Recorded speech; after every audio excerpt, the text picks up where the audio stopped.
Bien, jóvenes, vamos a dar inicio a la sesión. Vamos a continuar con el desarrollo del tema de costo de capital. Ya anteriormente habíamos visto el cálculo del costo de la deuda, como ser el costo de la deuda bancaria, el costo de la deuda de bonos. También habíamos visto el costo del capital propio, que viene a ser el de las acciones comunes y el de las acciones preferentes. Pero habíamos calculado estos costos bajo el modelo Gordon. Hoy vamos a volver a ver un poquito, ya anteriormente habíamos visto otro modelo que se utiliza para calcular el costo de las acciones comunes, como ser el modelo de KPM. Este modelo de KPM habíamos dicho que lo que hace es relacionar el riesgo con la rentabilidad. Entonces, mientras más riesgo tenga la compañía, el rendimiento que se va a exigir va a ser mucho mayor, ¿no? Entonces, este modelo está relacionado básicamente el riesgo con el rendimiento. Eso quiere decir que cuanto más riesgo presente la compañía o la empresa, más rendimientos serán esperados.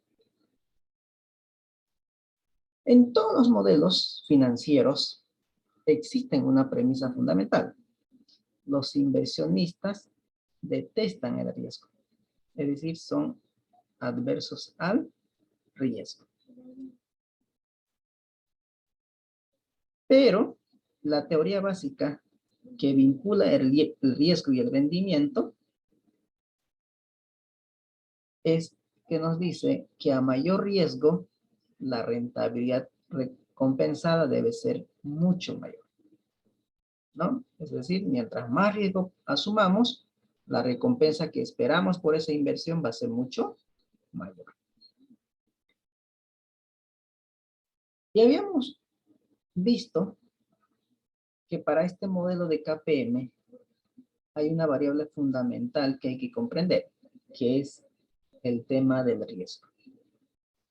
Una inversión o un activo tiene dos tipos de riesgo. O el riesgo está compuesto por el riesgo del mercado y el riesgo propio de la empresa.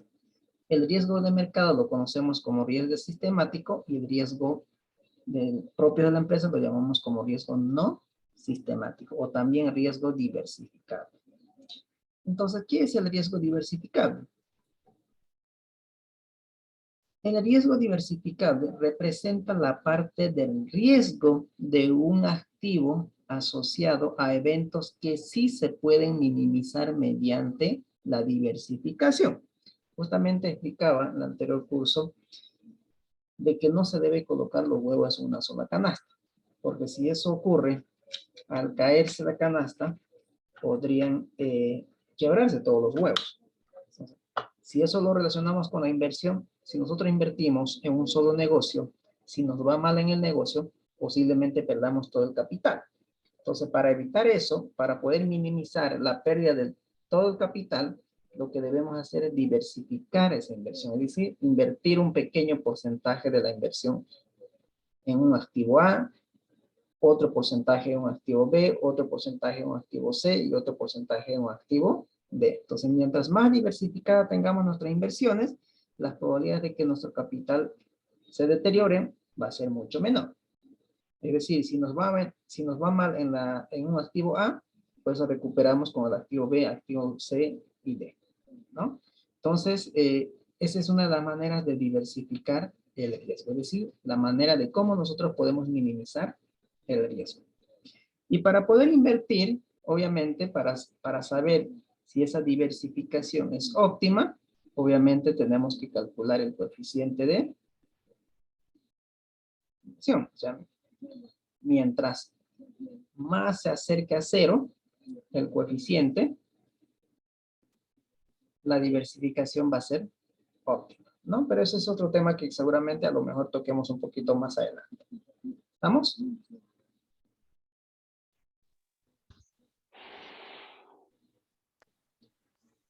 El otro tipo de riesgo que no podemos minimizar diversificando es el riesgo propio de la empresa, conocido como riesgo sistemático. Resulta de atribuible a factores del mercado. como ser convulsiones sociales, como lo que está pasando entre Rusia e Israel, o los bloqueos que pueden generarse, por ejemplo, en nuestro país esto es común, ¿no? Que los bloqueos aparezcan constantemente. El tema de la pandemia también es un factor de mercado que como empresa no los podemos controlar. Las tasas de inflación, las tasas de interés o cualquier políticas económicas que puedan determinar el gobierno de turno y estos puedan afectar a las empresas. Entonces, todas estas variables que son externas a la empresa, nosotros lo medimos con el coeficiente beta, que es el riesgo sistemático. Este tipo de riesgo afecta a todas las empresas. Y volviendo a repetir, este tipo de riesgos no pueden ser minimizados con la diversificación. Por lo tanto, tenemos que asumir este riesgo. Y cuanto más riesgo asumamos, la rentabilidad esperada va a ser mucho mayor, ¿no? Basándonos en el principio de las finanzas. A mayor riesgo, mayor rentabilidad. Entonces, una variable clave para este modelo es el tema del riesgo, ¿no? Que es beta, esta variable. ¿Okay? Y vamos a ir hablando de a poquito cada una de las variables.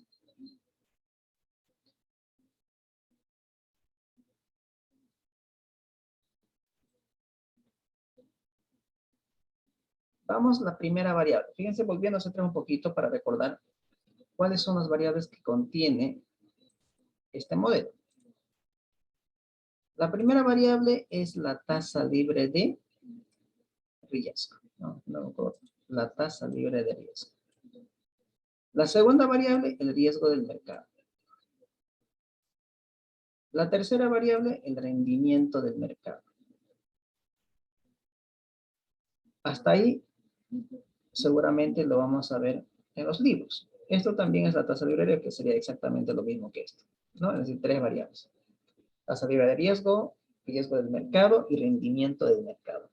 Pero como nosotros estamos en los países preemergentes o en los países en vía de desarrollo, tenemos que agregar la prima de riesgo país. Porque no tenemos una economía estable, ¿no? Entonces, eso hace que los inversionistas extranjeros exigen una mayor rentabilidad, es decir, un premio por invertir en aquellos países que no tienen una economía estable.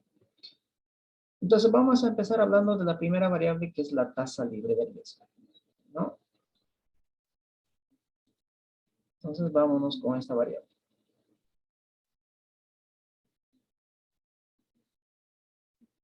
Voy a borrar un poquito, ahora sí. Para calcular esta tasa libre de riesgo se utiliza generalmente el rendimiento actual de los bonos del Tesoro Público. ¿Quiénes emiten estos bonos del Tesoro? Los bancos centrales de cada país. Posiblemente esta manera de calcular esta tasa libre de riesgo sea bastante discutida. Porque estos bonos que emiten los bancos centrales llamados bonos del Tesoro son de largo plazo. Y eso no significa que se encuentran verdaderamente libres de riesgo, pero son los que más se asemejan. Son los que más se asemejan. En la práctica, por ejemplo, la tasa libre de riesgo es generalmente admitida como el rendimiento de los bonos del Tesoro Público a 10 años. ¿Podemos utilizarlo a 5 años? Sí, también podemos utilizarlo. Pero generalmente se utilizan los bonos del Tesoro Público con un plazo de 10 años.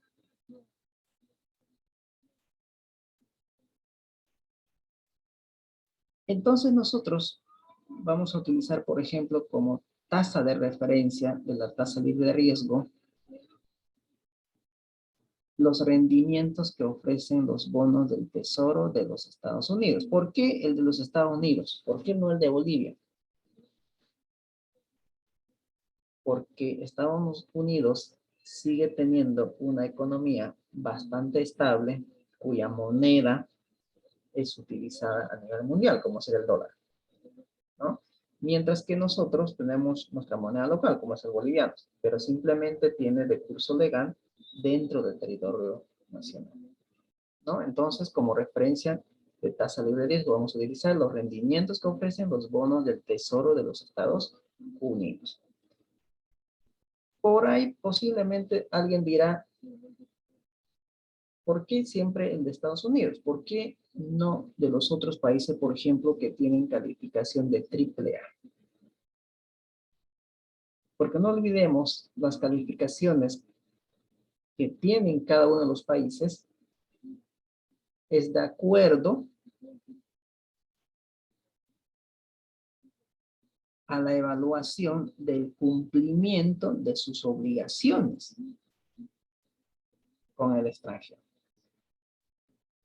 Y posiblemente Estados Unidos no tenga una calificación de AAA, pero otros países sí las tienen. Pero como sabemos que Estados Unidos es una economía bastante estable, si no es la economía más estable del mundo, pero seguimos confiando en el dólar. Entonces, ¿cómo nosotros podemos ver, por ejemplo, qué países tienen calificación de AAA?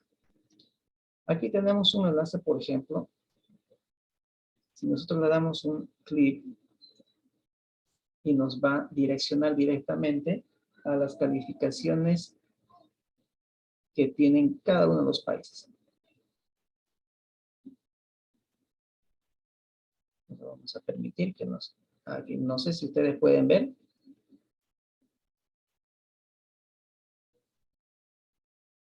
No, no se logra ver, licencia. Se ve la diapositiva. Perfecto, voy a dejar de compartir la presentación y les voy a compartir esto. Entonces, fíjense, el enlace nos ha direccionado a esta página. Aquí tenemos la calificación de cada uno de los países. Por ejemplo, los que tienen calificación AAA están con un color más o menos verde oscuro. No sé qué verde es esto.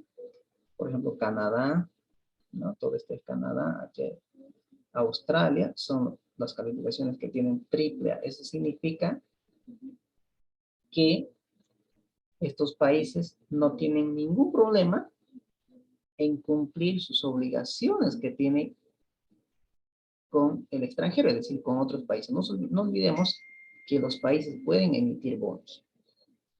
¿Para qué emiten bonos? Para recaudar recursos y financiar algún proyecto social, ¿cierto? Entonces necesitan estos recursos, emiten estos documentos, y eso significa que este país tiene obligaciones con sus acreedores. Y cuando los países tienen una calificación de AAA, significa que estas obligaciones van a ser cumplidas por estos países sin ningún problema. Es decir, están garantizados básicamente la devolución de estos recursos a sus acreedores, ¿no? Entonces, la mejor calificación es AAA. Y la peor calificación va a ir bajando AA, un A, triple B, doble B, B, triple C, doble C y C, ¿no? De acuerdo al incumplimiento que pueden tener cada uno de los países con sus acreedores. Entonces, a ver, para poder ver de la mejor manera, por ejemplo, voy a darle un clic a los países que tienen calificación AAA, es decir, aquí está. Australia. Es uno de los países que tiene calificación AAA. Canadá, Dinamarca, Alemania, ¿no? Luxemburgo, Países Bajos, Noruega, Singapur, Suecia y Suiza. Estos son los países que tienen calificación AAA. Entonces, ¿por qué no utilizar como tasa de riesgo los rendimientos que ofrecen los bonos de cada uno de estos países? ¿Los podemos utilizar? Claro que sí, se puede utilizar. De manera racional, lo más lógico sería utilizar los rendimientos que ofrecen estos países. Porque estamos hablando de una tasa libre de riesgo, cuya rentabilidad están garantizadas. Entonces, estos países nos están diciendo que no va a haber ningún problema en que usted recupere su dinero si usted compra algún activo financiero de estos países. Es decir, si usted compra bonos del tesoro de estos países, lo va a poder recuperar sin ningún problema, más los intereses que le van a ofrecer. ¿Cierto? Ahora veamos a ver países que tienen calificación triple B. Andorra, Aruba, Bulgaria, Croacia, ¿no? Italia, también México está aquí dentro de esta categoría, Panamá, Perú, Portugal, Tailandia, Uruguay. En este grupo tenía que estar Bolivia, pero ya bajó su calificación. Bolivia ya tiene una calificación de W menos, si mal no recuerdo. Entonces, a ver, busquemos, por ejemplo, qué calificación tiene Bolivia. Lo pueden ver aquí en el mapa boliviano. Brasil, por ejemplo, tiene una calificación de B, si no me equivoco. Aquí está Bolivia, ¿no? Vamos a ver.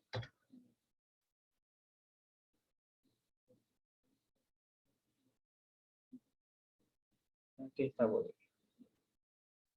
Creo que está en B ahora, ¿no? Está bien. B más.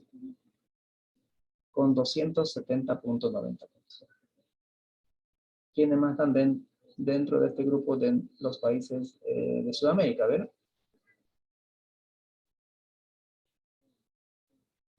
Ecuador está dentro de estos países. Este grupo de países, ¿no han dicho? Bueno, dos, ¿no? Bolivia y Ecuador.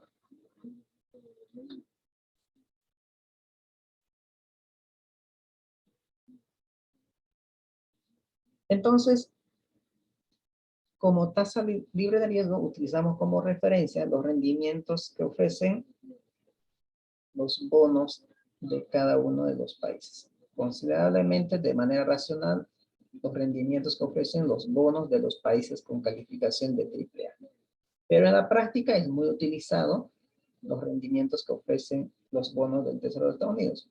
Vuelvo a repetir, porque aún consideramos que es una economía estable, ¿no? Vamos a volver a la presentación. Ahora sí. Entonces, ahí está. ¿Okay? De esa manera podemos conocer las calificaciones que tienen cada uno de los países. Entonces, vamos a ir armando en nuestro libro de Excel este modelo. Vamos a ver. Voy a abrir el mismo libro en el cual estuvimos trabajando para que vayamos construyendo nuestro modelo de CAPE. Entonces, aquí voy a abrir una nueva hoja. Vamos a ir armando nuestro modelo de KPM. Lista, ya está.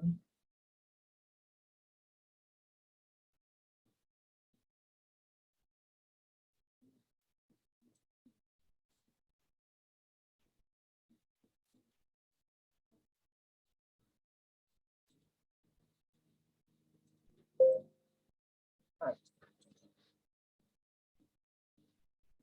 A ver,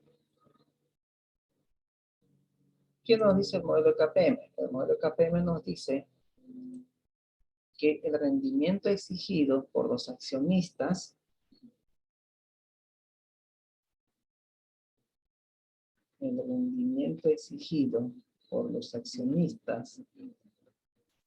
es igual a ¿qué?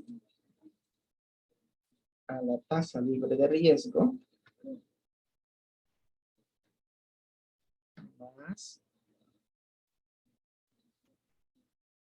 beta, que es el riesgo de mercado, más beta, que es el riesgo de mercado, por la prima de mercado, que no es nada más la diferencia entre el rendimiento del mercado menos la tasa libre de riesgo, ¿no? Menos la tasa libre de riesgo. Eso sería nuestro modelo de KPM, pero vuelvo a repetir, como nos encontramos en un país en vía de desarrollo, tenemos que agregarlo a este modelo de KPM la prima de riesgo país. Entonces, la prima de riesgo país. Esto para que tengamos en cuenta.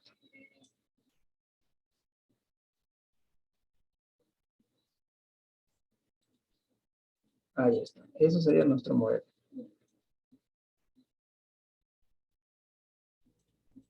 Ahí está. ¿Sí? Entonces, tasa libre de riesgo son aquellas inversiones o activos financieros cuyos rendimientos son garantizados. ¿Cuáles son esos tipos de activos financieros cuyos rendimientos son garantizados? Estamos hablando de los rendimientos que ofrecen los bonos del tesoro.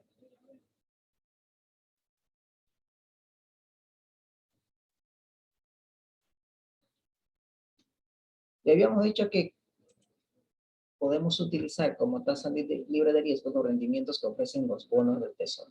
Entonces aquí vamos a mirar en detalle. Valor.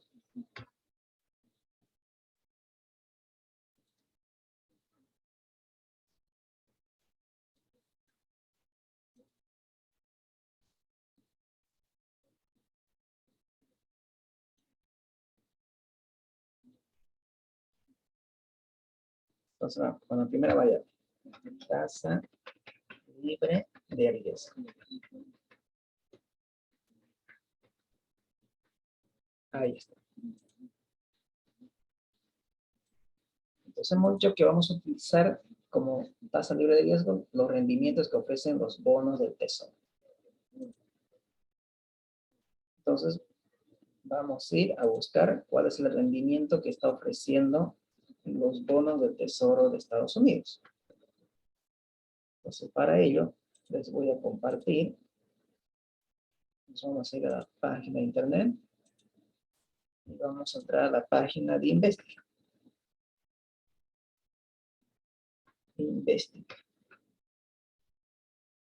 Donde tenemos toda la información financiera a nivel mundial, ¿no?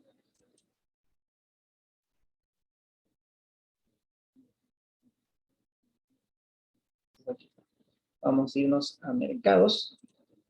Si ustedes me pueden seguir, por favor. Mercados.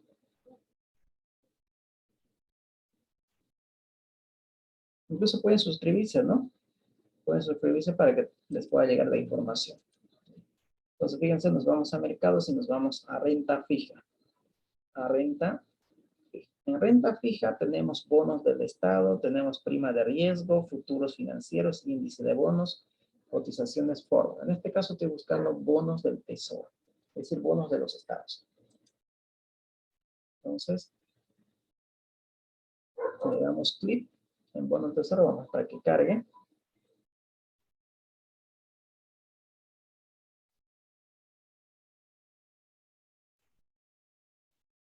Y aquí tenemos, ¿no? Fíjense, ahí está. Los rendimientos que ofrecen los bonos del Tesoro a 3 meses, 2 años, 3 años, 5 años, 6 años, 7 años, ¿no? Hasta 30 años. Argentina, Australia, Austria, ¿no? Ahí están cada uno de los países. Bélgica. Entonces, lo que nos estamos buscando son los rendimientos que ofrecen los bonos del Tesoro de Estados Unidos. Entonces, busquemos Estados Unidos. Aquí. Estados Unidos, ahí está. Y le damos buscar. De 1 mes a 30 años.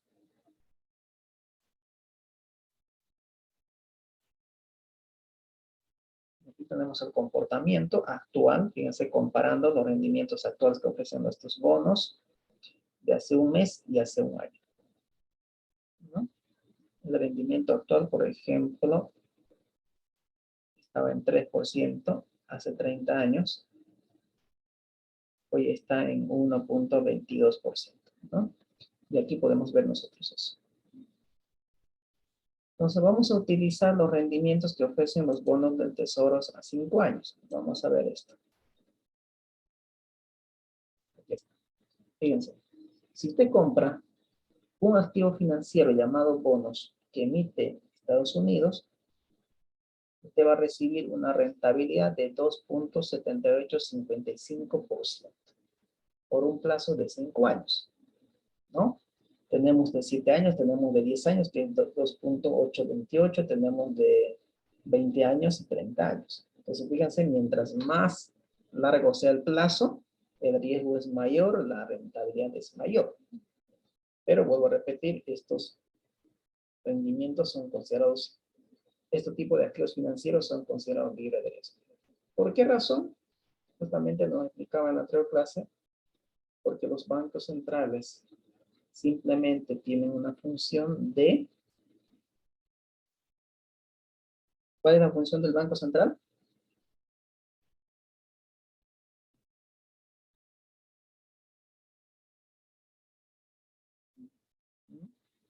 ¿Cuál es la función del Banco Central?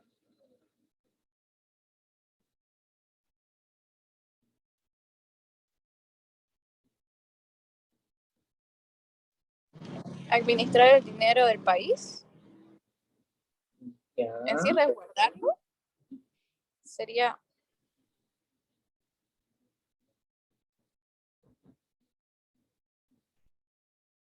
¿Qué más?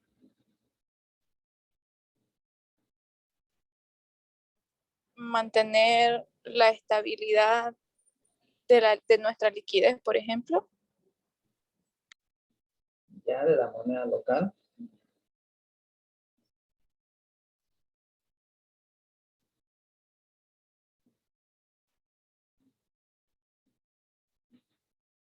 En el caso del Banco Central de Bolivia, por ejemplo, su función principal es mantener la estabilidad del poder adquisitivo de la moneda local, ¿no es cierto?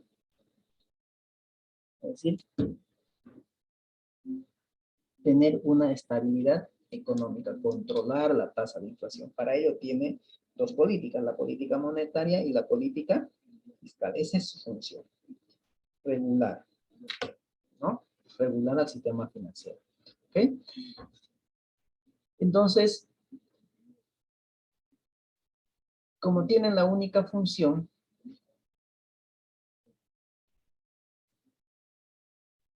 es donde tienen un riesgo bastante mínimo. Por eso son considerados libres de riesgo. Entonces, esta tasa es lo que vamos a copiar a nuestro libro de Excel. 2.7855%. Entonces nos vamos y copiamos. Si ustedes quieren, ya tenemos la primera información, que era 2.7855%, ¿no? Como tasa libre de riesgo. Ahí está, ¿no? Tenemos nuestra primera información, o la primera variable de nuestro modelo de KPM. La segunda variable, ¿cuál es?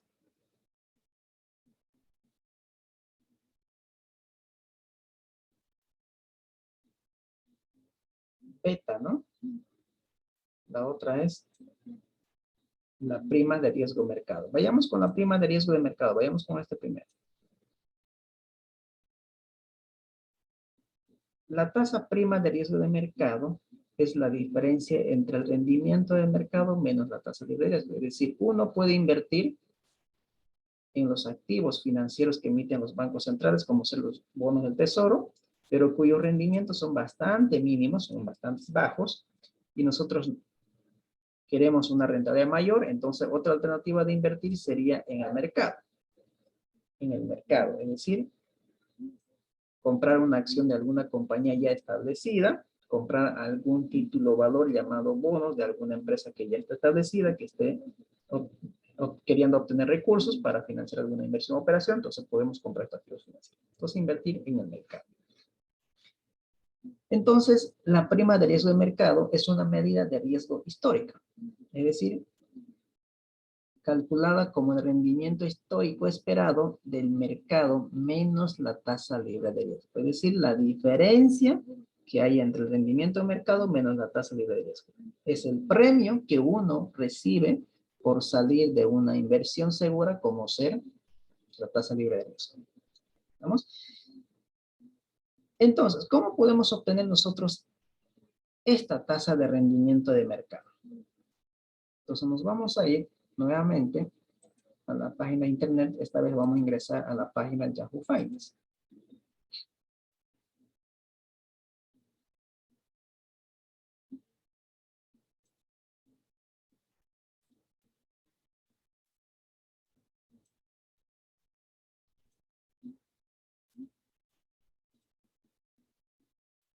Entonces vamos a ingresar a Yahoo Finance.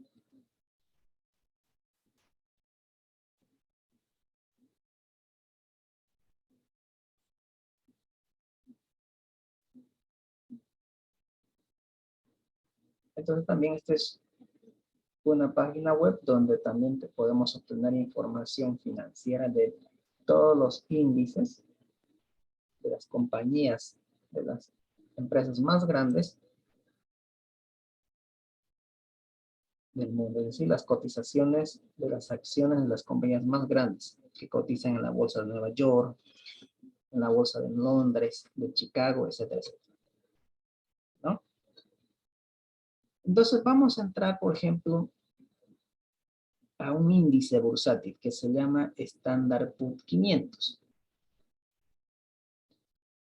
También conocido como S&P 500. Es uno de los índices bursátiles más importantes de los Estados Unidos. A este índice se lo considera el más representativo de la situación real del mercado, ¿no? ¿Y qué es lo que nos muestra este índice S&P 500? ¿Qué es lo que nos muestra este índice S&P 500? Nos muestra o refleja la evolución de los precios de un conjunto de activos financieros que cotizan en la bolsa de valores. Por ejemplo, en Estados Unidos, este índice bursátil S&P 500 aglutina o agrupa las 500 empresas más representativas de la bolsa de Nueva York y que tienen la mayor capitalización y volumen de negociación diario a nivel mundial. Dentro de este índice, por ejemplo, están Coca-Cola, está Apple, está Pepsi, o sea, están las compañías más grandes, ¿no? Son las. Entonces, fíjense que nosotros aquí tenemos también otros índices, ¿no? Índice Dow Jones, tenemos Nasdaq también, ¿no? Que son otros índices. Por ejemplo, Nasdaq aglutina las compañías más grandes tecnológicas del sector tecnológico. ¿Okay? Entonces, nosotros vamos a utilizar este índice S&P 500. Entonces, aquí tenemos, por ejemplo, el comportamiento de las cotizaciones de las acciones de este índice, ¿no? No olvidemos que este índice aglutina las 500 empresas más grandes de la bolsa de Nueva York. Entonces, fíjense cómo le fue el día de ayer.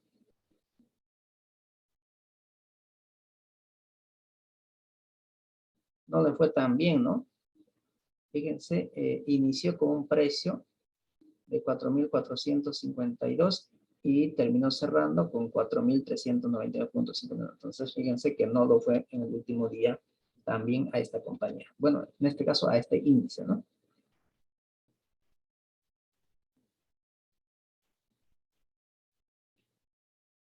Entonces, nosotros vamos a buscar el de 5 años. ¿Cuál ha sido el comportamiento de las acciones de este índice S&P 500 o Standard Poor's 500? Fíjense cómo le ha ido en los últimos 5 años. Le ha ido de manera ascendente. Ustedes pueden ver la curva, ¿no? Fíjense, de manera ascendente. Hace 5 años, las acciones de este índice, es decir, el 1 de mayo del año 2017 estaban cotizadas en 2.411.80 horas cada acción. Esas eran las condiciones del mercado. Ahora están cotizadas en 4.392.59. El pico más alto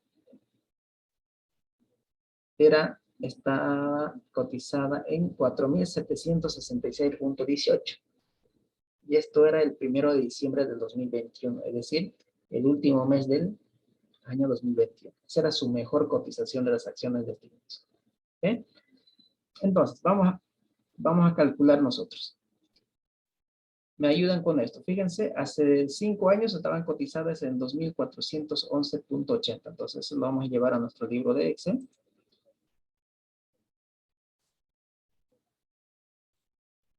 Aquí la vamos a colocar. RM de hace 5 años, ¿no? De hace 5 años atrás. Vamos a colocar por aquí como paréntesis T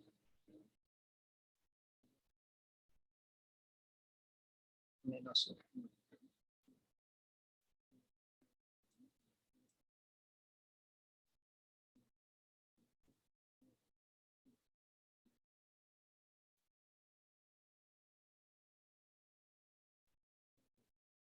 Ahí está. ¿Estaba en cuánto?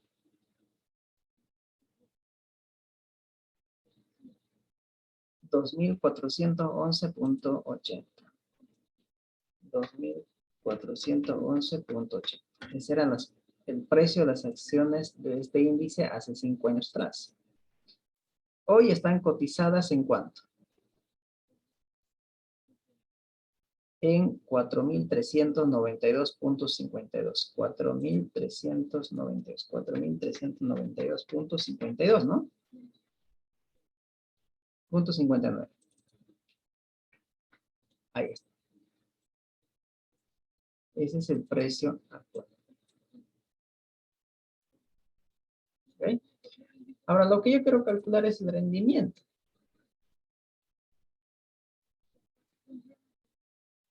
El rendimiento. Este es precio de hace 5 años atrás, vamos a poner así. Precio de la acción hace 5 años atrás y este es el precio de las acciones al día de ayer, ¿no? Básicamente, la bolsa funciona en los días hábiles, de lunes a viernes, de 9 de la mañana a 4 de la tarde. ¿Sí? ¿Cuál ha sido la evolución que ha tenido el precio de las acciones de este índice que aglutina las 500 empresas más grandes de la bolsa de Nueva York? ¿Cómo calculamos el porcentaje de crecimiento que ha tenido o el porcentaje de evolución que ha tenido el precio de las acciones de índice? El precio actual menos precio anterior de hace 5 años atrás dividido el precio anterior, ¿no? Fíjense, ha tenido un crecimiento del 82% en 5 años. En 5 años, el precio de las acciones de SP500 han tenido un crecimiento del 82%. Pero nosotros no lo queremos de manera quinquenal, es decir, no lo queremos de manera cada 5 años, lo queremos de manera anual, ¿no? Entonces, rendimiento de mercado, si quieren aquí, anual. Esto de aquí es quinquenal. Quinquenal, es decir, cada 5 años.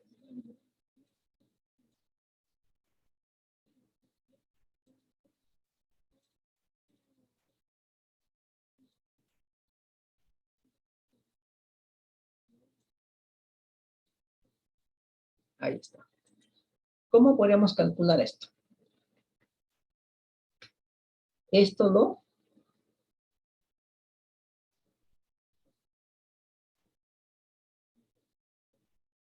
dividimos entre 5 años, ¿no? Entonces, ¿cuál ha sido el rendimiento? 16.43%. Entonces ya tenemos el rendimiento de mercado. Rendimiento de mercado. ¿Qué significa eso? Que el mercado ha tenido un crecimiento del 16.43%. Los rendimientos del mercado de estas 500 empresas más grandes de la bolsa de Nueva York tienen rendimientos del 16.43% en sus precios estanciales. Entonces, rendimiento de mercado.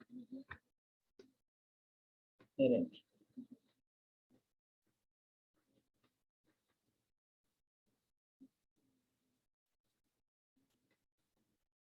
$16.43%.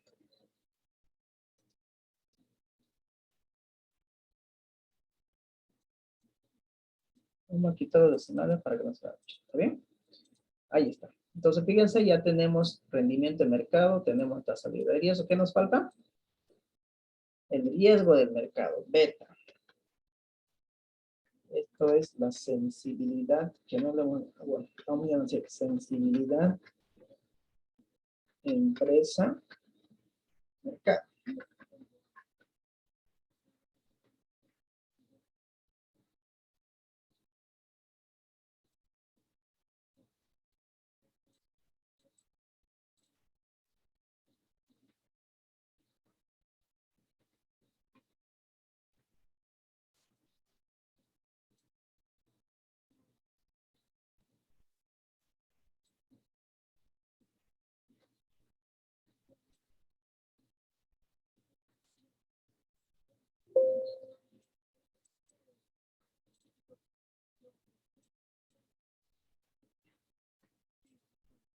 Ahí está.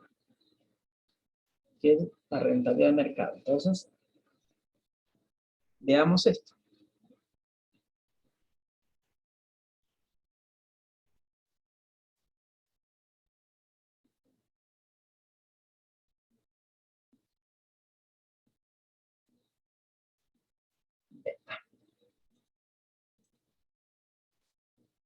Hemos dicho que hay dos tipos de mercado, ¿no? Uno que es el riesgo sistemático, que eso es lo que estamos analizando, y otro riesgo no sistemático, que son riesgos propios de la empresa. No estamos hablando de riesgos del mercado, que son propios del mercado. Y este tipo de riesgo lo medimos con beta, el factor beta. Entonces, beta mide la sensibilidad del rendimiento de la empresa con respecto a la variación del rendimiento del mercado. Listen, no se está viendo su Excel. No, estoy con la presentación, ¿sí? Ah, ya, perdón. Tampoco, está negro nomás. A ver, espérame, permítame un ratito. Ahora sí me confirman, por favor. Ahora sí dice. Perfecto.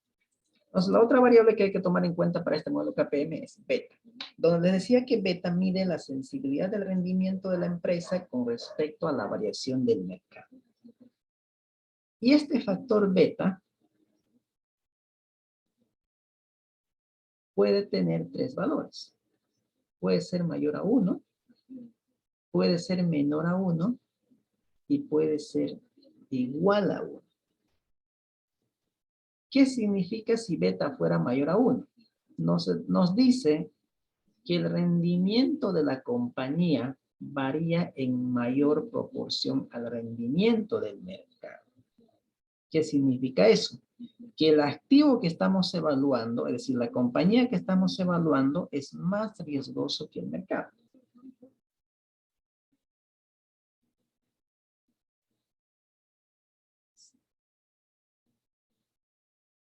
Entonces, fíjense, la compañía es más riesgoso que el mercado. Cuando hay convulsiones sociales, nos va a afectar mucho más a nosotros que al mercado. ¿Y qué significa que beta sea menor a 1? Que el rendimiento de la compañía varía en menor proporción al rendimiento del mercado.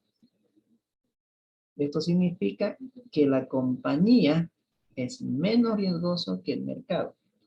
Si al mercado le va mal, a nosotros nos va a afectar una pequeña, una mínima parte. Donde le va a afectar más va a ser al mercado, no a nosotros. ¿Por qué? Porque nuestro riesgo es menor que el mercado. Y si beta es igual a 1, significa que el rendimiento de la compañía varía en la misma proporción que el mercado. Es decir, si al mercado le va mal, a nosotros nos va a ver mal. nos va a ir mal en la misma proporción. Si al mercado le va bien, a nosotros nos va a ir bien, pero en la misma proporción. ¿Estamos? Por ejemplo, a ver, me interesa la interpretación más que el concepto. Volviendo a repetir el concepto, nos muestra la sensibilidad del rendimiento del rendimiento de la empresa versus el rendimiento del mercado. Eso es lo que nos muestra beta, ¿no? Entonces nos decía que beta puede tener 3 valores. Mayor a 1, menor a 1 o igual a 1. Entonces, ¿qué pasaría, por ejemplo, si beta tendría un valor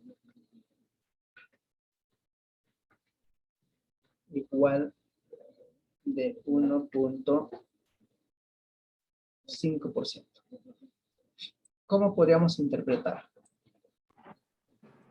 Es más riesgoso que el rendimiento del mercado, es decir, que si el mercado fluctúa, nosotros no nos va a afectar incluso más, porque nuestro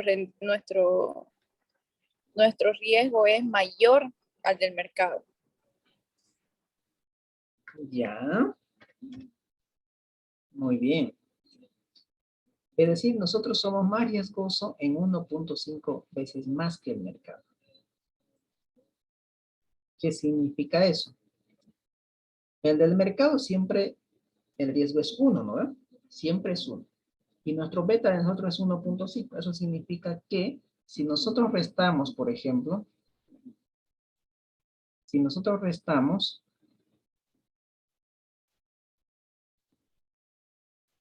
el 1.5 menos el 1, ¿cuánto nos va a quedar? Es el 0.5. 0.5.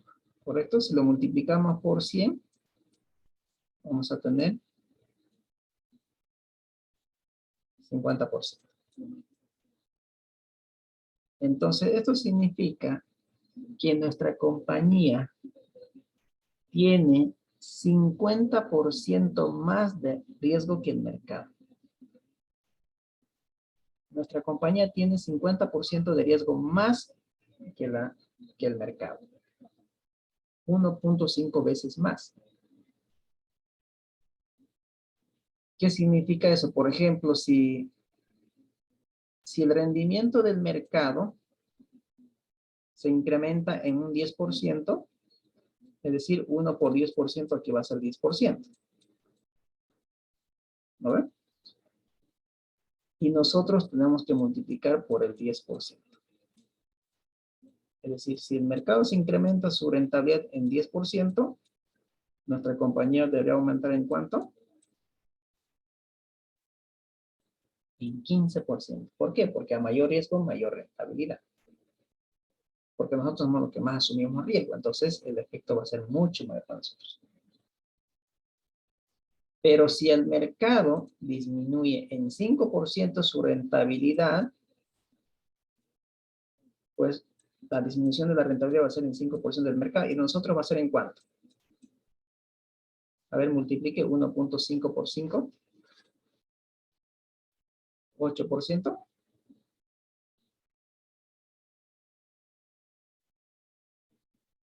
1.5 por 5.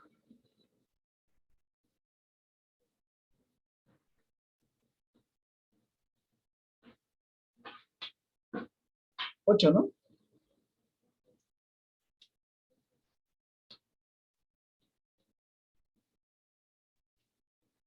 Me sale 7.5, Liz. 7.5, también está redondeado 8. 7.5, pongámoslo acá. 7.5. Entonces significa, si para alguna variable del mercado hace que los rendimientos disminuyan 5%, a nosotros nos va a afectar con una disminución del 7.5%. Pero si hay un incremento mínimo en los rendimientos del mercado, nuestro incremento va a ser mucho mayor. Es decir, en 1.5 veces. Por cada 1% que se incremente la rentabilidad en el mercado, en nuestro tiene que aumentarse en 1.5 veces. O viceversa, si disminuye en 1% los rendimientos del mercado, los rendimientos de nuestra empresa van a disminuir en 1.5 veces. ¿Ok? Y si beta fuera de 0.8, lo mismo. Aquí restamos. 1 menos 0.8, ¿cuánto sería? 0.2. Multiplicamos por 100, 20%. ¿Qué significa eso? Que nuestra compañía está asumiendo un 20% menos riesgo que el mercado. Es decir, la compañía es menos riesgoso en un 20%.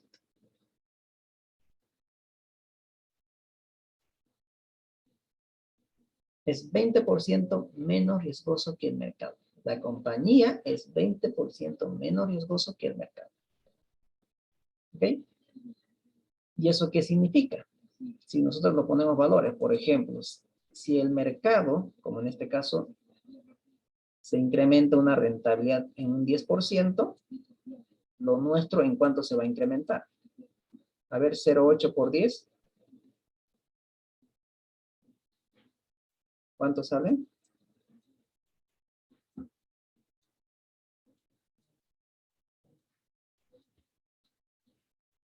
8%, ¿no? 8%. Fíjense, el impacto va a ser mucho menor para nuestra compañía, porque el riesgo es menor. Lo mismo, si disminuye en 5% la rentabilidad del mercado, lo nuestro va a disminuir, pero ¿en cuánto? A ver, multiplican 0.8 por 5%. Si el rendimiento del mercado disminuye en 5%, el rendimiento de nuestra compañía va a disminuir ¿en cuánto? 4, 3.75.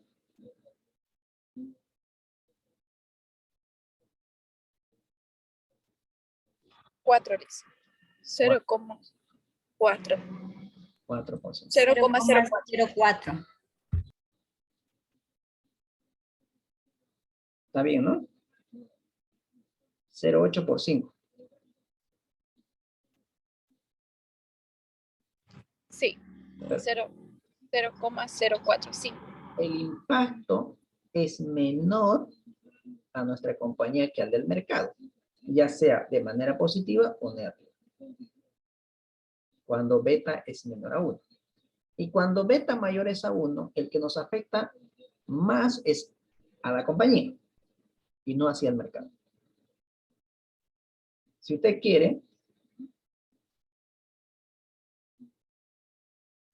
la mayor parte que va a sufrir, en este caso, es la empresa cuando beta es mayor a 1, cuando su riesgo es mayor que 1. Va a sufrir en mayor proporción que del mercado. Y si beta fuera menor a 1, el que sufre va a ser más el mercado que nosotros. El mayor impacto va a ser al mercado, no a nosotros. Nos va a afectar, pero mínimamente. Y cuando beta es igual a 1, afecta por iguales, tanto al mercado, tanto a nosotros. ¿Estamos? ¿Se entiende? ¿Cómo interpretar los resultados de beta? Sí, Liz. Perfecto. En este caso, para nosotros nos convendría que sea menor a 1, si fuéramos por parte de la empresa. O Depende del o no. perfil del riesgo del inversionista. Porque si va a haber un incremento en el mercado, es decir, si al mercado le está yendo bien, a nosotros nos va a ir bien, pero en menor proporción que al mercado, como ven. Entonces tendríamos que decir, cuando la economía está en auge, es decir, cuando todo es color rosa, es decir, cuando la economía en su general, en su conjunto, le está yendo bien, nos conviene que nuestros betas sean mayores a 1, cuando la economía está en auge. Pero cuando la economía ya está en recesión económica, cuando no hay liquidez en el mercado, disminuyen las demandas, entonces ahí nos conviene que beta sea menor a 1. Por ejemplo, nos hubiera gustado que beta sea mayor a 1 del año 2012 hasta el año 2017 por lo menos, porque ahí había estamos en una burbuja económica, ¿no es cierto? La economía estaba en su auge, había dinero. te dabas viajes, te comprabas, porque había dinero, había circulación de dinero en la economía. Pero ya pasando por el año 2018, 2019, 2020, 2021, ya empezó el tema de la pandemia, incluso antes de la pandemia, ya la economía estaba empezando a caer, estaba empezando a sentirse la crisis. Entonces, cuando hay crisis en la economía, nos conviene tener un beta menor a 1, porque el impacto que vamos a tener como compañía va a ser mucho menor que el del mercado. O sea, a otras empresas le va a ir mucho peor que a nosotros. Entonces hay que ver la circunstancia en lo que estamos operando. Obviamente a los que no les gustan asumir riesgo dirán, prefiero que yo asuma un riesgo menor a 1. Sí, está en todo. Racionalmente sería eso lo más lógico. Pero si somos ambiciosos, queremos aprovechar la alta demanda de los productos en una economía con bastante circulación de liquidez. Entonces, ahí nos convendría que tengamos un beta mayor a 1. ¿Estamos? Entendido, Lisa. Gracias. Perfecto. Muy bien. Ahora sí, ¿cómo calculamos beta? Beta podemos calcular de 2 maneras. La primera parte podemos calcular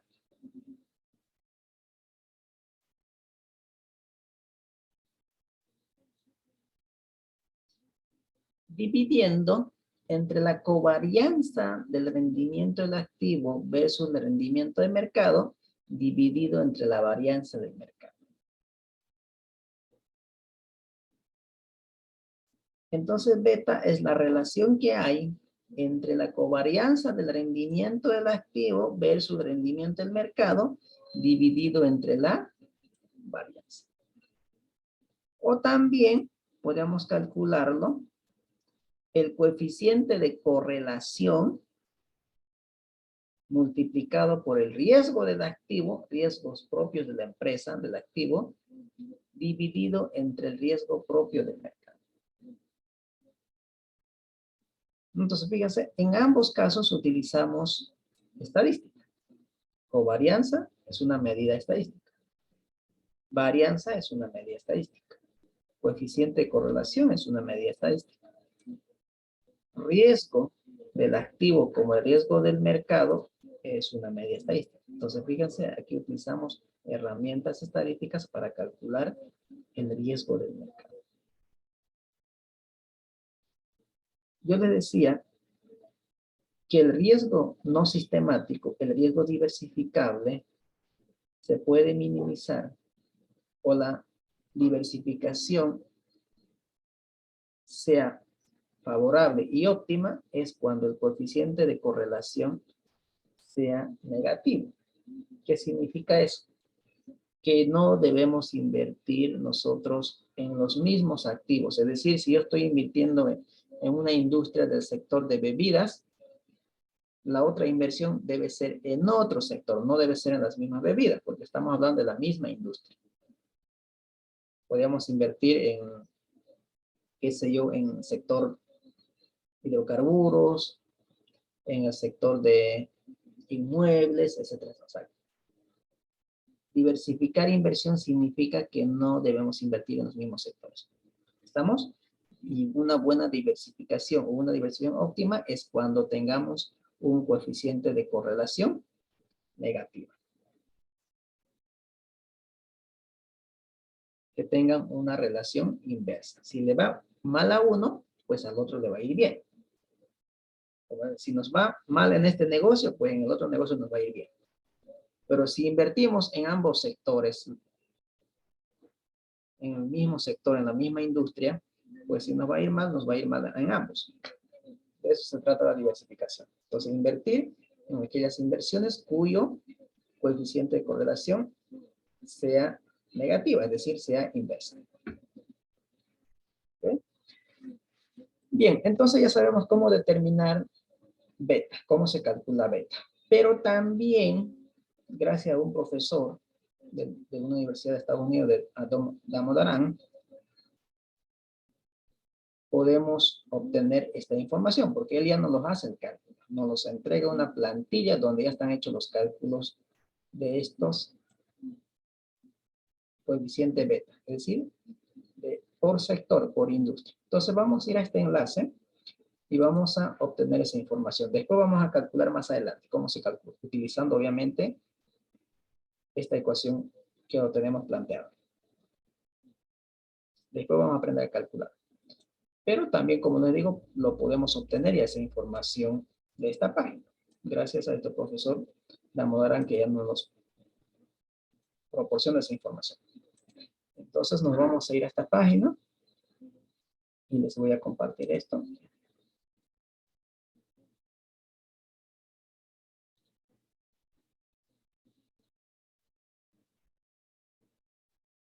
Me confirman si pueden ver, por favor. A ver, permítanme. Se puede, Lisa.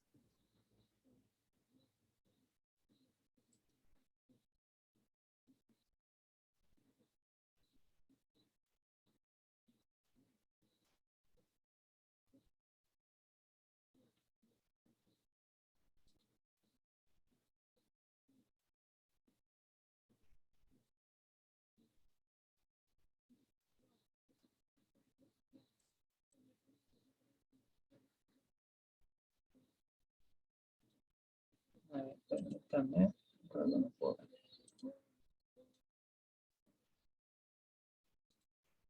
Aquí está. Vamos a abrir. Damodaran online.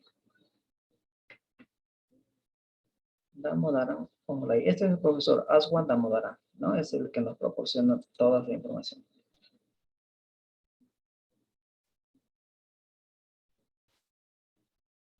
Vamos a entrar a la página.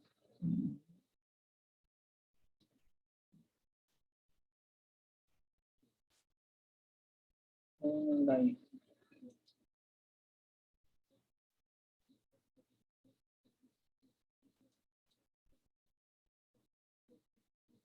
Para que cargue información de datos en data.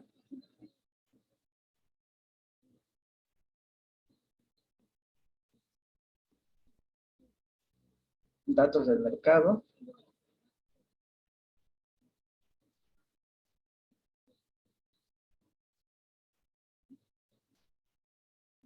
Se puede ver la pantalla, ¿no? ¿O están? Sí, Lisa, se puede ver. Perfecto.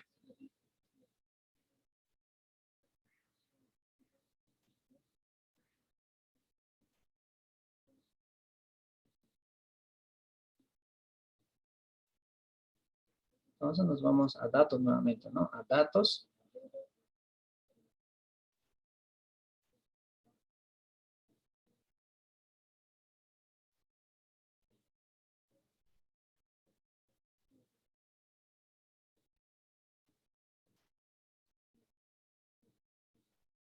Datos actuales. Y luego nos vamos a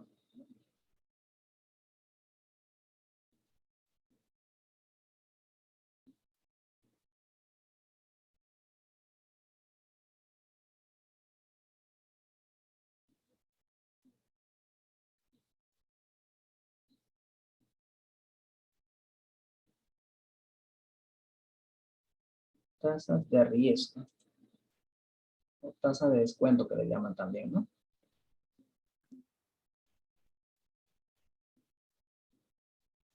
Y aquí tenemos, por ejemplo, las betas por industria, ¿no? Betas por industria.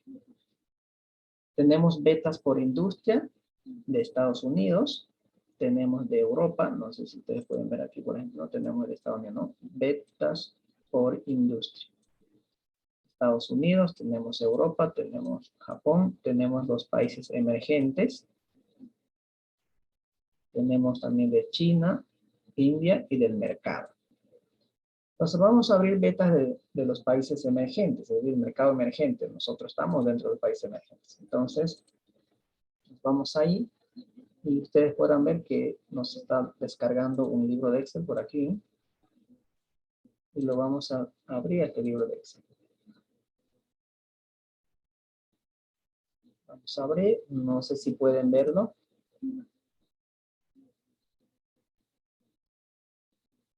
¿Pueden ver el libro de Excel que descargó o no? No, no se ve. Ya. Ahora sí. Ahora sí.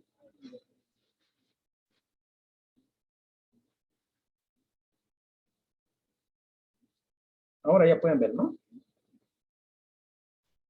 Ahora Sí, sí, Licen. Aquí tenemos beta. Aquí están los riesgos del mercado ya calculados por industria. Por industria. Fíjense, aquí están los diferentes tipos de industria. ¿No? Estas son las betas apalancadas. ¿Qué significa betas apalancadas? Que está incluido el riesgo financiero. Y también tenemos betas desapalancadas, que son estos de acá. Esto significa que no está incluido el riesgo financiero. No está incluido el riesgo del apalancamiento financiero. ¿Ok? Entonces nosotros tenemos que trabajar con betas apalancadas, de acuerdo a nuestra compañía, cómo está apalancada. Eso vamos a calcular cuando tengamos ejercicio. ¿Ok? Por ahora vamos a trabajar con beta apalancada, que ya está incluido el riesgo financiero. Y por sectores. Entonces, ¿en qué sector vamos a ingresar nosotros? Tenemos diferentes sectores, ¿no? Autopartes, bancos, más abajo tenemos comercio, telecables, servicios de computadoras, construcciones, sector educación, electrónicas, energía, alimento, hotel, servicio de información, metal, hidrocarburos, metales, ¿no? Fíjense, diferentes sectores. Tenemos telecomunicaciones también, ¿no? Transporte. Y si no encontramos nuestro sector, si nosotros no encontraríamos de nuestro sector aquí, podemos utilizar el del mercado en su conjunto. Podemos utilizar el del mercado que sería esto, total mercado. Podríamos utilizar esto. Fíjense, el del mercado es de 1.11. Entonces vamos a utilizar el mercado porque no sabemos nuestro sector todavía. ¿Ok? No hemos definido. Entonces ya cuando sepamos nuestro sector, entonces vamos a seleccionar una de ellas. Entonces en este caso, como no conozco aún mi sector, entonces vamos a utilizar el del mercado. Entonces beta es 1.11. Ahora bien, interpretemos este 1.11. ¿Qué significa? ¿Cómo interpretamos este beta de 1.11?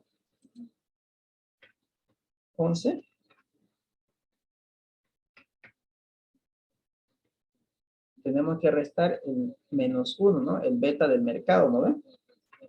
Entonces nos va a dar un resultado de ¿cuánto? De 0.11. ¿Qué significa eso? La compañía es 11% más riesgoso que el mercado. Es decir, el efecto sobre nuestra compañía va a ser en 1.11 veces. 11% más riesgoso que el mercado. ¿Estamos? ¿Queda claro? Sí, Lisa. Perfecto. Entonces vamos a copiar eso. 1.11. Entonces nos vamos a nuestro libro de Excel y copiamos. 1.11.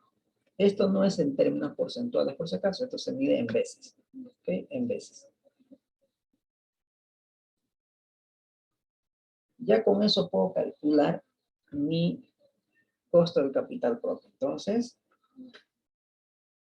costo de las acciones. Okay. Ahí está.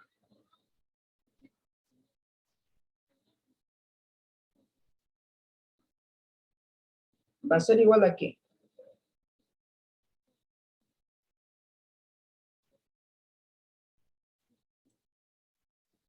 Hasta aquí, ¿no? Fíjense, si yo tuviera un capital y quiero invertir en una inversión libre de riesgo, compraría bonos del tesoro. Y este bono del tesoro me están ofreciendo una rentabilidad del 2.79%, que no es muy atractiva, por cierto. Quiero sacar el máximo provecho a mi capital. La otra opción es invertir en el mercado. El mercado me está ofreciendo una rentabilidad del 16.43%. Mucho más que una tasa que ofrece los bonos del tesoro. Es decir, tengo un premio de cuánto. ¿Un premio de cuánto? Por salirme de una inversión segura. ¿Cuál es mi premio aquí? ¿Cuánto sería mi premio? Lo voy a poner aquí. Invertir en el mercado significaría un premio de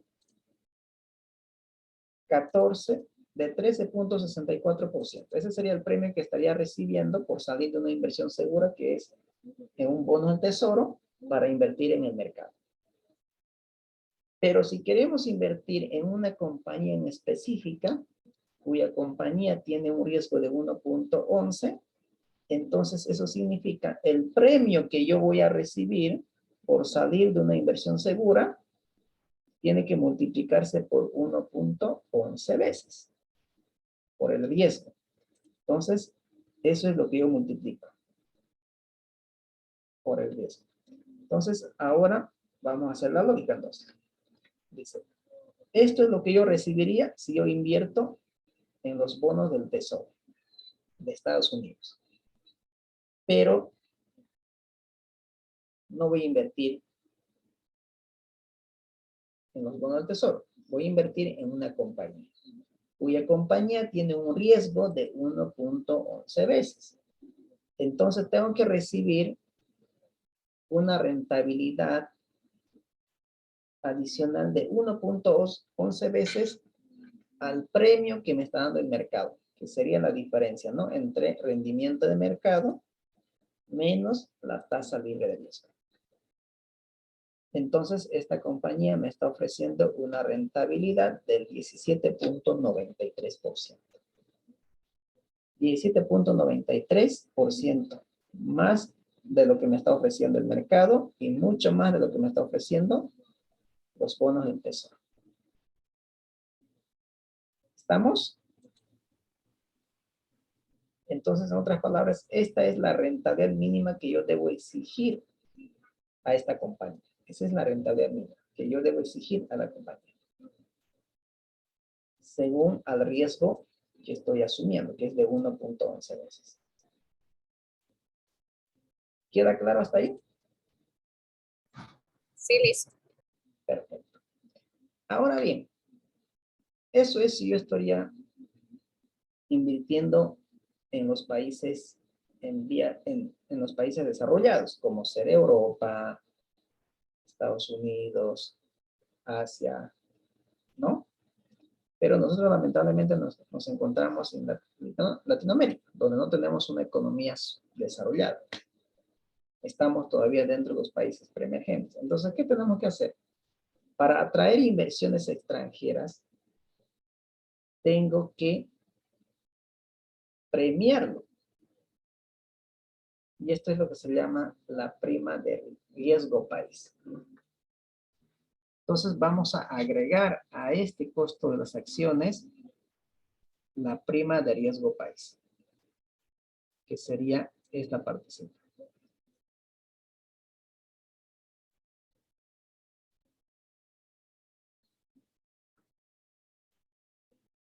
Ahora nos preguntaremos, ¿qué es la prima de riesgo país? El riesgo país es un índice que intenta medir el grado de riesgo que afecta sobre las inversiones extranjeras. Es decir, es el riesgo que tiene un país frente a las operaciones financieras internacionales. ¿Cómo un país puede hacer frente a sus obligaciones? Que serían sus acreedores, los países extranjeros. El riesgo país determina si en ese país existe un escenario óptimo para la inversión o no. Si el riesgo país es elevado, el riesgo de invertir en ese país es más alto. Cuando la prima de riesgo de un país es alta, el riesgo país es elevado. Por ejemplo, no es lo mismo invertir en Perú que en Bolivia que en Venezuela. Si usted invierte en Venezuela, ¿va a exigir una mayor rentabilidad que invertir en Bolivia? ¿O exigiría la misma rentabilidad?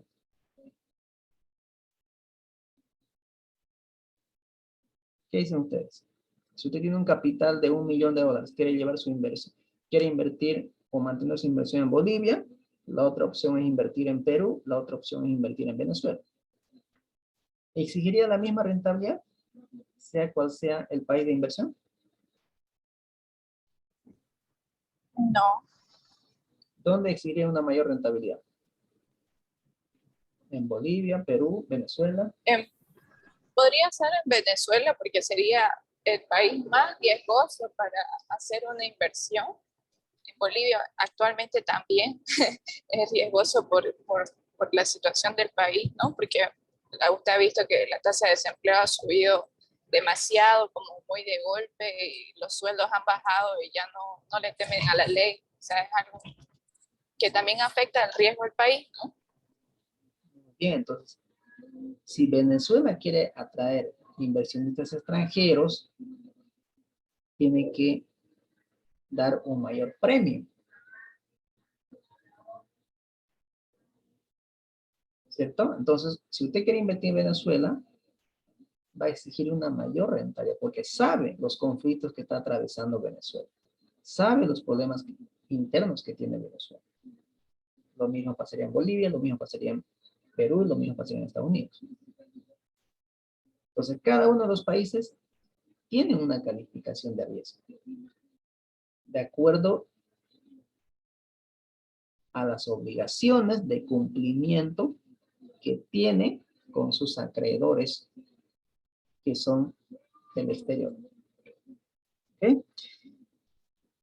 Entonces, ¿de qué depende el riesgo país? Las calificaciones de un país dependen de varios factores. Uno de ellos son los factores económicos. El otro son los factores sociales, factores institucionales. ¿Qué tenemos, por ejemplo, dentro de los factores económicos? Calidad y veracidad de los datos macroeconómicos del país, a través de los cuales se puede ver su nivel de actividad económica, como ser el nivel del déficit fiscal, crecimiento del PIB, relación ingreso-deuda, consistencia de las políticas macroeconómicas, grado de apertura comercial y financiera, grado de diversificación de las exportaciones, es decir, todo lo que tiene que ver con el factor económico. Entonces, muchas veces los datos que lanza Impuestos Nacionales, por ejemplo,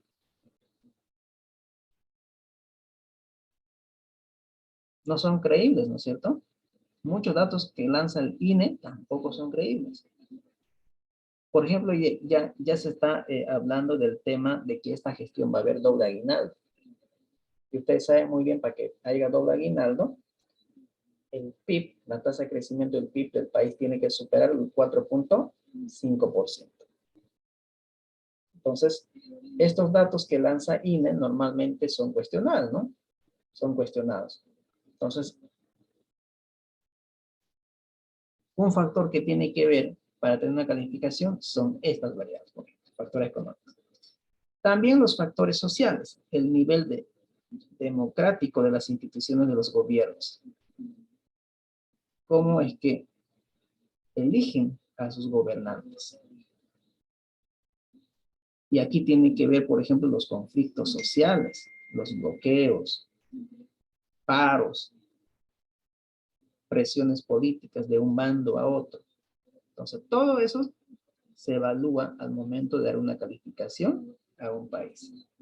Factores institucionales, por ejemplo, la solidez y credibilidad de sus instituciones públicas, como ser INE, impuestos.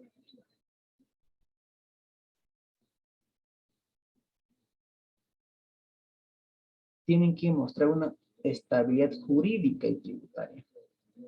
Seguridad jurídica, ¿no? Ahora, ¿quién mide el riesgo país?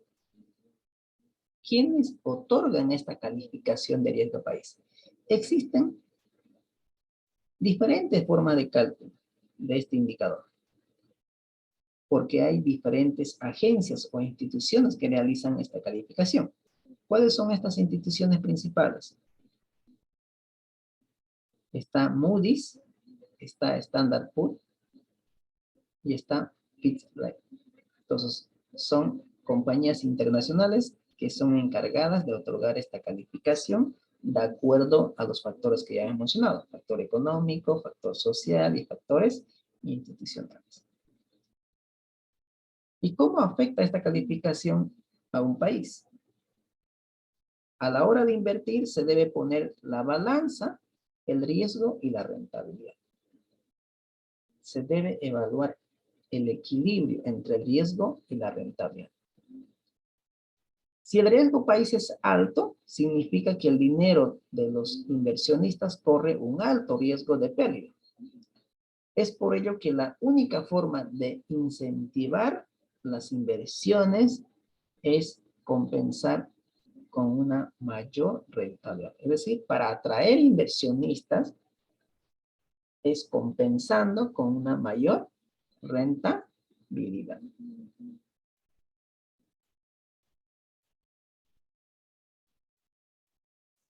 ¿Estamos? Esa es la única manera de atraer inversionistas extranjeros, compensando con una mayor rentabilidad.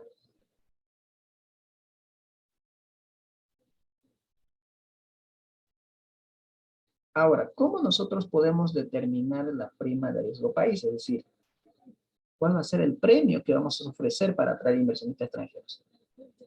Se determina como la sobretasa que paga un país por sus bonos en relación a la tasa que paga el Tesoro de los Estados Unidos. Es decir, es la diferencia que existe entre el rendimiento de un título público emitido por el gobierno nacional, en este caso por el Banco Central, y un título de características similares emitidos, por ejemplo, por el Tesoro de los Estados Unidos, es decir, los bonos del Tesoro de Estados Unidos. Ya sabemos que los bonos del Tesoro de los Estados Unidos ofrecen una rentabilidad de 2.79%. Bolivia, ¿cuánto está ofreciendo por sus bonos del Tesoro también al mismo plazo de 5 años? Y busquemos esa información, porque nos dice, va a ser la diferencia entre los rendimientos que ofrece Bolivia menos los rendimientos que ofrecen los bonos del Tesoro de Estados Unidos. Esa diferencia es el premio que está ofreciendo Bolivia para poder atraer inversiones. Entonces busquemos esa información. ¿Dónde podemos buscar esa información? Nos vamos a ir a la página de internet y vamos a ingresar al Banco Central de Bolivia.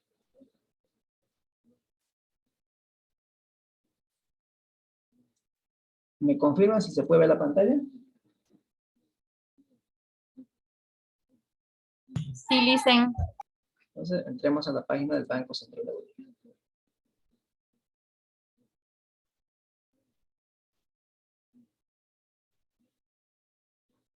Muy bien, aquí tenemos el Banco Central de Bolivia.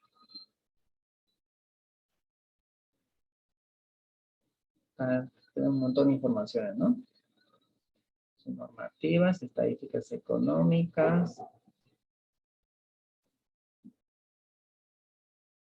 Sala de prensa, transparencia, bueno, todo lo que quiero es saber información económica. Eso es lo que buscamos. Vamos a buscar a ver indicador de inflación, no, cotización y tasas internas, no, deuda externa, aquí pueden buscar, ¿no? ¿Cuánto es la deuda externa? Unidad de fomento a la vivienda, avance de cifras de la balanza de pagos, operaciones de mercado abierto. Aquí, operaciones de mercado abierto. Dentro de operaciones de mercado abierto tenemos reporte diario, tenemos reporte semanal y tenemos resultados de subastas. Y lo que yo estoy buscando es letras del BCB, no. Estoy buscando bonos del tesoro. Entonces, nos vamos aquí, bonos del tesoro.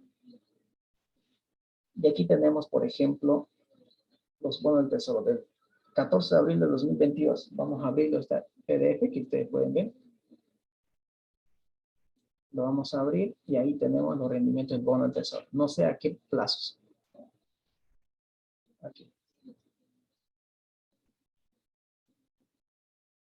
Fíjense, tenemos a un plazo de 20 años. ¿Cuál es la rentabilidad que ofrece Bolivia? 4.8%. A 30 años, 5%. A 50 años, 5.10%. Esos son los rendimientos que Bolivia está ofreciendo por los bonos que está emitiendo. A 20, a 30 y a 50 años. Nosotros estamos trabajando con 5 años, ¿no? ¿Sí? A ver, busquemos de 5 años, ¿no? Esto no. A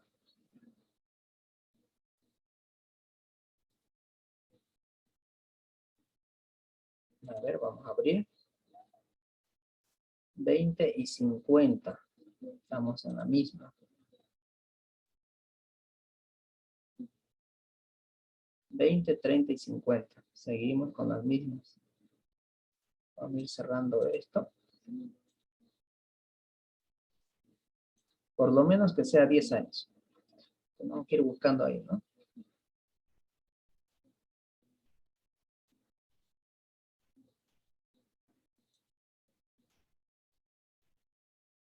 A 10 años, 15 años, 50 años.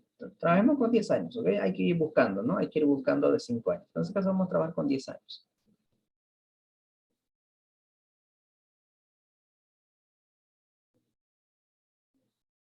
Aquí va. A 10 años. A ver si podemos encontrar a 5 años. Permítame un ratito, vamos a ver. Vamos a probar unos cuantos más, a ver. Ojalá podamos. 10 años, 15, 20, 50 años.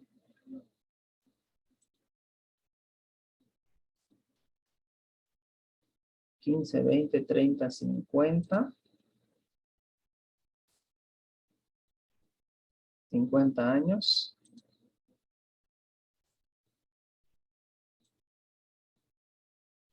15, 20, 30, 50 años.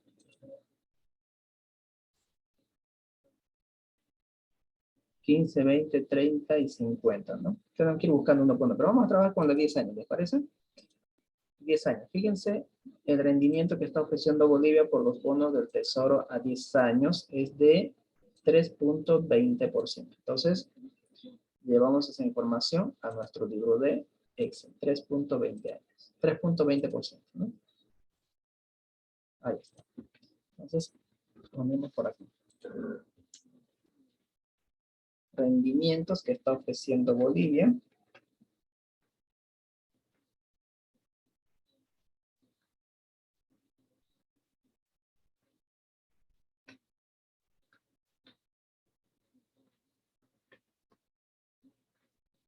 Es 3.20%.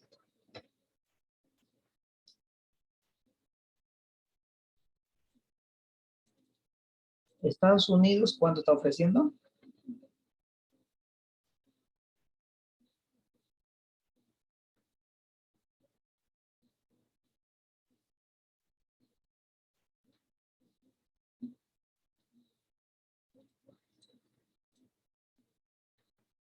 Estados Unidos. 10 años. ¿Cuánto es de Estados Unidos? A ver, busquemos de Estados Unidos.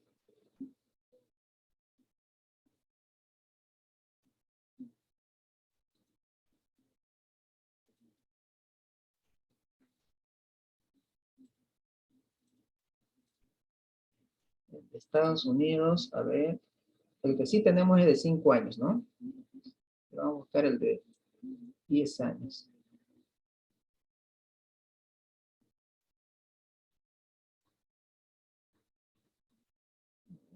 Aquí. Quiero Estados Unidos.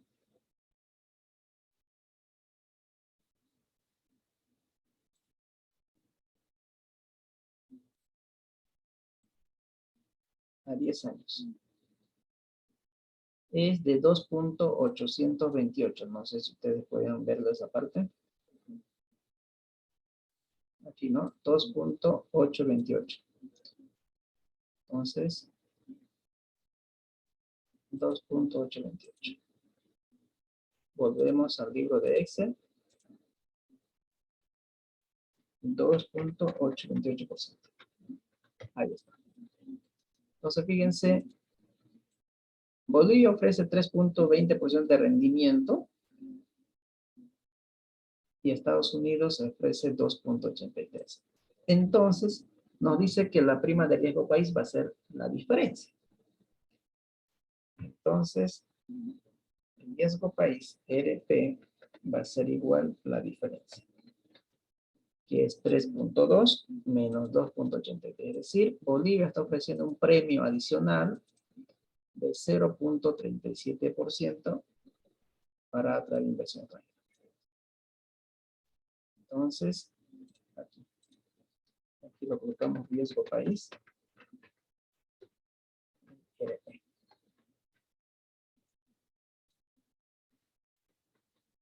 $0.37. Por lo tanto, el costo de las acciones,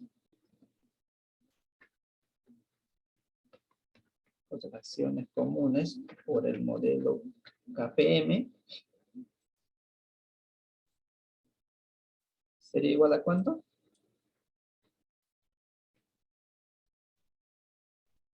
Más riesgo país. Más la prima de riesgo país.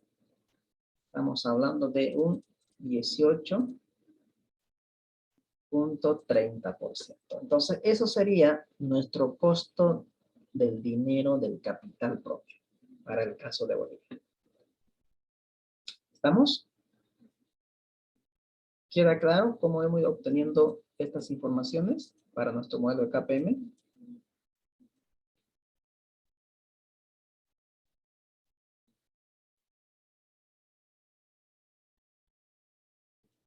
¿Sí? Perdón, no lo escuché muy bien. ¿Qué decía? Le decía si tiene alguna consulta para determinar esta información para nuestro modelo de KPM. No, Liz, es buscando datos, Buscando pero está. Sí. ¿Sí? Después vamos a ir calculando también cómo se calcula beta. Ya sabemos cómo se calcula, pero lo vamos a aplicar. ¿Estamos? Bien, a ver. Recapitulando un poquito lo que hemos visto hasta aquí. Hemos calculado el costo de la deuda bancaria por los tres sistemas, americano, alemán, francés. Hemos calculado el costo del financiamiento mediante la emisión de bonos. Hemos calculado el costo de la deuda en sí, ¿no? Después de impuestos, porque no olvidemos que el costo de la deuda es deducible de impuestos, ¿no? Luego también hemos calculado el costo de las acciones preferentes y aquí teníamos dos modelos, uno para antiguas y otro para nuevas, ¿no? Emisiones nuevas y emisiones antiguas, por el modelo Gordon. Acciones comunes de la misma manera, para emisiones antiguas y emisiones nuevas, pero por el modelo Gordon. Supuesto del modelo Gordon era de que no se distribuye el 100% de las utilidades como dividendos, sino hay una parte que se reinvierte o se retiene para reinvertirlas. Y el otro es el modelo de KPM, que este modelo está relacionado con el riesgo que se va a asumir. Mientras más riesgo uno asume, la rentabilidad esperada va a ser mucho mayor. Entonces, este modelo de KPM.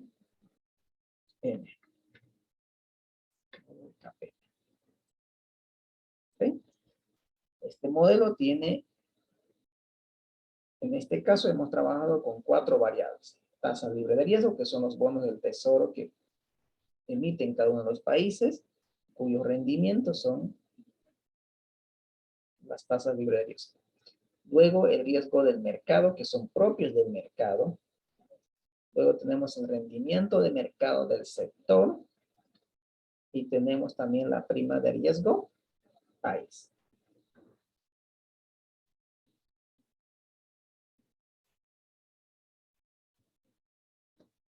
Muy bien, jóvenes. ¿Alguna consulta más que tuvieran hasta aquí? No, listen. Muy bien. ¿Están cansados o quieren continuar?